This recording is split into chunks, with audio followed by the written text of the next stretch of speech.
This is a fabulous sports babe quick fix on Radio Influence.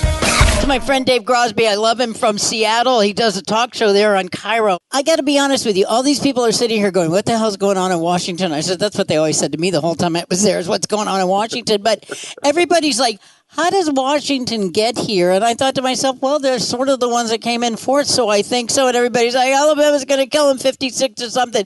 They might, but tell me about Washington, because I'm sitting on the East Coast going, I don't know anything about Washington. So let's call Gros and see what's going on. What's it about?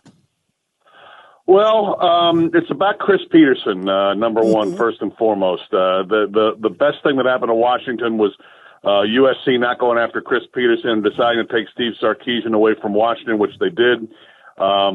Peterson then becomes a possibility. I don't know that people thought he was necessarily going to leave Boise State. I mean, after all, he'd been there 8 years, won 92 games, lost 12, could stay there forever, had won 2 Fiesta Bowls, but he decided to come to Washington. He got here immediately. The cupboard wasn't completely bare, but he took their best player, Marcus Peters, and suspended him because he didn't like how he was handling himself in practice, which kind of opened some eyes up, and then got about the business of recruiting. And I guess the question about him was whether or not he was going to be a great recruiter or not.